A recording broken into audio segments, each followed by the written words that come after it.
নমস্কার, কেমন আছেন সবাই?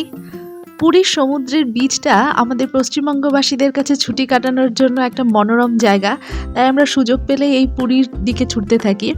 তো চলুন আজকের ভিডিওতে আমি শেয়ার করব যে মালদা থেকে পুরী আপনারা কিভাবে যাবেন বা কোন ট্রেনে যাবেন, ওখানে গিয়ে কী ধরনের হোটেলে থাকবেন বা কোন বিচে থাকবেন, এই সমস্ত খুঁটিনাটি জিনিসগুলোই শেয়ার করব। তাই মালদা বা নর্থ বেঙ্গল থেকে যে সমস্ত ভিজিটাররা পুরী যেতে চাইছেন তারা আমার ভিডিওটি দেখুন, আশা করি ভালো লাগবে। তো ভিডিওতে শুরুতেই আমরা চলে এসেছি মালদা স্টেশনে। আর আমরা যখনই স্টেশনে চলে এসেছি তখনই দেখছি যে আমাদের ট্রেনটা এসে হাজির হলো। আমরা যাচ্ছি কামাখ্যা-পুরী এক্সপ্রেসে। কামাখ্যা-পুরী এক্সপ্রেসে কামাখ্যা থেকে এটা আগের দিন ছাড়ে, মালদায় যখন এসে পৌঁছায় সেটা পরের দিন ১:৩০টার সময় পৌঁছয়। আর আমাদের ট্রেন ছাড়বে হচ্ছে ১:৫৫-তে। তো সময় মতন ট্রেন চলে এসছে আর আমরা নিজেদের সিটে বসেও পড়েছি। আমরা স্লিপার ক্লাসেই যাচ্ছি। এই ট্রেনটা একদম ডাইরেক্ট পুরীতে গিয়েই নামাবে। তো আমাদের জন্য এই ট্রেনটাই সুইটেবল। তাছাড়া যারা চেঞ্জ করে যেতে চান তারা হাওড়া পর্যন্ত গিয়ে হাওড়া থেকে অন্য ট্রেন ধরেও যেতে পারেন। কিন্তু আমাদের ক্ষেত্রে এটাই সুইটেবল, কারণ যেহেতু বাচ্চা আছে আর লাগেজ নিয়ে ওঠানামা করা এক স্টেশন থেকে আবার অন্য একটা প্ল্যাটফর্ম চেঞ্জ করে ট্রেনের জন্য অপেক্ষা করা, ওটা আমাদের কাছে একটু হ্যাপাজার্ড অবস্থা হয়। ওই জন্য আমরা এই ট্রেনটাই আমাদের জন্য সুইটেবল। এই ট্রেনটা সপ্তাহে একদিন করে যায় মালদা থেকে বা কামাখ্যা থেকে ছাড়ে। তো এই ট্রেনে যদি আপনারা যেতে চান তাহলে কিন্তু যখনই টিকিট ছাড়বে মোটামুটি ৩ মাস ৩ মাস আগে আপনারা টিকিট বুক করে নেবেন, তাছাড়া কিন্তু টিকিট পাওয়া যাবে না। তো এখানে আমি লাঞ্চ বাড়ি থেকে নিয়ে এসেছিলাম। তো লাঞ্চে এনেছিলাম ফ্রায়েড রাইস, সৃষ্টিকে খাইয়েও নিজেও গপ গপ করে খেয়ে নিচ্ছি। আর এখানে দেখুন আমরা ফারাক্কায় চলে এসেছি, ফারাক্কা ব্যারেজের ওপর দিয়ে যাচ্ছি আর গঙ্গা নদী। ফারাক্কা ব্যারেজ সম্পর্কে আপনারা সবাই জানেন, এখানে আমি ডিটেলসে এগুলো বিষয় নিয়ে কিছু বলতে যাব না। অনেকে যারা জানেন না তাদের বলে দিই যে ফারাক্কা ব্যারেজে ১১২টা গেট আছে, তার মধ্যে ৪টা গেট খোলা হয় নিয়মিতভাবে, সেটা হচ্ছে মৎস্যজীবীদের জন্য যারা মাছ ধরতে যায়। এছাড়া কিছু গেট যে জল পাস হওয়ার জন্য খোলা হয়, আর বেশিরভাগ গেটগুলোই বন্ধ রাখা হয়। তো এই গঙ্গা নদীর ওপর দিয়ে যেতে খুব ভালো লাগছিল, আর মাঝে মাঝে চর দেখা যাচ্ছিল। ওই যে দূরে জলের মধ্যে যে চরগুলো আপনারা দেখতে পাচ্ছেন, ওখানে কিন্তু পিকনিক করতেও আসে লোকেরা। তো ওখানে স্টিমারে করে লঞ্চে করে ওখানে নিয়ে যায়, নিয়ে গিয়ে পিকনিক টিকনিক হয়ে গেলে আবার ওদেরকে ফিরিয়ে নিয়ে আসে। তো গঙ্গা নদীর চরে, ওই গঙ্গা নদীর মাঝখানে যে চর পড়েছে ওখানেও একটা নতুন ধরনের পিকনিক স্পট গজিয়ে উঠছে আজকাল, অনেকেই আসে।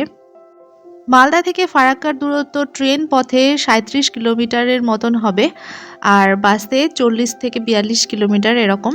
কিন্তু এই ট্রেনে আসতে মাঝখানে একটু সময় নেয়, যদিও খুব বেশি সময় নেওয়ার কথা না, কিন্তু আসার সময় কিছু কিছু জায়গায় দাঁড়িয়ে যায়, ওই জন্য একটু সময় লাগে। যেহেতু পুরীর উদ্দেশ্যে কামাখ্যা-পুরী এক্সপ্রেসটা মালদায় দুপুর টাইমেই রওনা দেয়, ওই জন্য আমি দুপুরের লাঞ্চ আর রাতের ডিনার বাড়ি থেকে বানিয়ে নিয়ে আসতে পেরেছি। আপনারা যদি বাইরের খাবার খেতে পছন্দ না করেন তাহলে বাড়ি থেকেই খাবারটা বানিয়ে নেওয়াটাই সেফ হবে। আর বাচ্চাদের বাইরে থেকে কিন্তু অতটা খাবার-দাবার খাওয়ানোটা ঠিক না।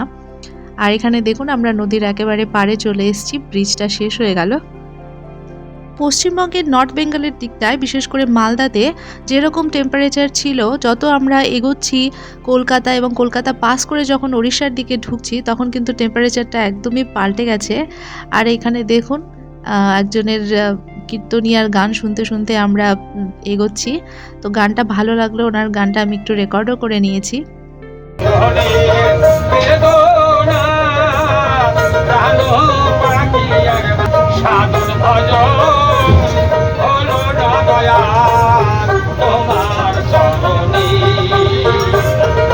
ট্রেন জার্নিটা কিন্তু অতটাও খারাপ না, কত রকম এন্টারটেনমেন্ট হয়। এই যে এই ধরনের শিল্পীরা ওঠেন, তারপরে কত রকম হকাররা ওঠে, তো তাদের বিভিন্ন রকম আওয়াজে তারা বিক্রি করে। তো আমার মেয়ে তো ওই ধরনের মিমিক্রিগুলো ভালোই করতে পারে, ওই জন্য ওগুলো শুনতেও থাকে। তারপরে অনেক রকম এন্টারটেনমেন্ট হয়, আর একসঙ্গে যারা যায় তাদের সঙ্গেও একটা বেশ ভালো বন্ডিং তৈরি হয়ে যায়, যেহেতু একসঙ্গে অনেকটা পথ যাওয়া।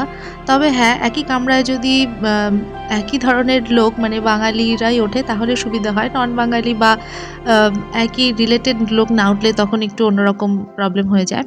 তো আমাদের সেক্ষেত্রে কোনো প্রবলেম হয়নি। সৃষ্টিকে আমি রাতে শোয়ার জন্য এখানে নামিয়ে দিলাম, আর এখন রাত হয়ে এসছে। তো এখন আর ভিডিও করব না, পরের দিন সকালবেলা একদম দেখছি যে আমরা ওড়িশায় ঢুকে গেছি, এই যে ওড়িশার প্ল্যাটফর্ম। তবে হ্যাঁ, ওড়িশার লেখাগুলো কিন্তু বোঝা যায় না একদমই। তো বাংলা তো এখানে পাবেনই না, শুধুমাত্র খুব কম কিছু কিছু জায়গায় ইংরেজি পাবেন। আর আমরা প্ল্যাটফর্মে নেমে গেছি। প্ল্যাটফর্ম আমাদের নামার কথা ছিল 7:30টার সময় টাইম ছিল, সেক্ষেত্রে আমাদের ট্রেন লেট করেছে 3 ঘন্টা। আমরা 10:30টার সময় নেমেছি। তো বুঝতেই পারছেন 3 ঘন্টা লেট মানে কতটা ট্রেনে বোরিং লাগে।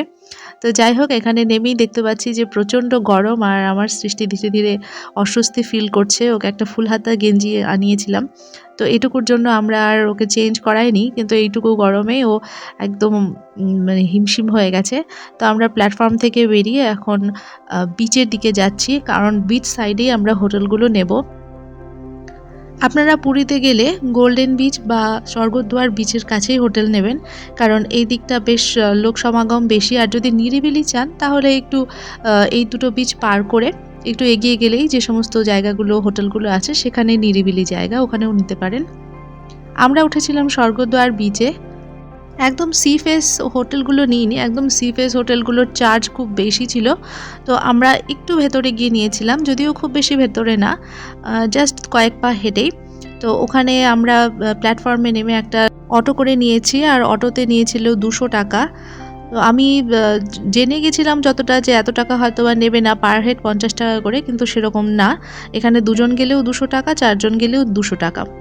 তারপরে আমরা এই যে হোটেলে রুম বুক করছি, আর এখানে এলিভেটর আছে, তো এখানে লিফটের সাহায্যে আমাদেরকে 3 তলায় নিয়ে যাবে। আমরা 3 তলার একটা রুম বুক করেছি। এটা একটা মোটামুটি লাক্সারি হোটেল বলা যেতে পারে। তো যেহেতু বাইরে এসছি, একটু ভালো হোটেলে থাকাটাই আমাদের কাছে প্রেফারেবল হয়েছে। তো সৃষ্টি গরমে ঘামছে, আর ওর বাবার রুমাল দিয়ে সমানে মুখ মুছে যাচ্ছে। আমরা গেছিলাম মার্চের ফার্স্ট উইকে। তো ওই সময়টা ভেবেছিলাম পশ্চিমবঙ্গের টেম্পারেচার অনুযায়ী হয়তোবা অতটা গরম হবে না, কিন্তু এখানে বেশ ভালোই গরম পড়েছিল। এই যে আমরা রুমের সামনে চলে এসেছি, আর এখানে গিয়ে একটু ফ্যানের নিচে এখন না বসলে আর হয়ে উঠছে না। তো রুমটা মোটামুটি ভালোই, আপনাদেরকে এক নজর একটু ঘুরিয়ে দেখিয়ে দিই। সৃষ্টি তো এসেই ফ্যানের নিচে বসে পড়বে, ফ্যান চালিয়ে দিয়েছে। আমরা নন এসি নিয়েছি, এসি নিইনি। এসি নিলে 2000 টাকার মতন, আমরা নন এসিতে ছিলাম, 1400 টাকার মতন পার ডে ভাড়া নিয়েছে। এরকম নন এসি মোটামুটি লাক্সারিয়াস হোটেলগুলো আপনারা 1200 থেকে 1400 টাকার মধ্যে পেয়ে যাবেন এখানে। আর আরও কমে 500, 600, 800 এরকমও হোটেল আছে। সেগুলোতে পেতে হলে একটু ভেতর সাইডে যেতে হবে। এখানে জানলা আছে, কিন্তু জানলাটা খুলে দেখলাম এটা সি ফেসিং যেহেতু না, কিন্তু বেশ ভালোই হাওয়া আসছিল, সমুদ্রের হাওয়া আসছিল। তো আমি জানলাটা বেশ কিছু সময় খুলেই রেখেছিলাম। রুমে যেরকমটা থাকে, একটা ওয়ার্ড্রোব ছিল, ড্রেসিং টেবিল, আর টিভি ক্যাবিনেট, সেই সঙ্গে চেয়ার টেবিল, আর এই ছোটোখাটো একটা বাথরুম। আর আজকের ভিডিওটা এখানেই শেষ করব। পরবর্তী ভিডিওটা দেখার জন্য আমার চ্যানেলে নজর রাখুন, আর ভালো থাকুন।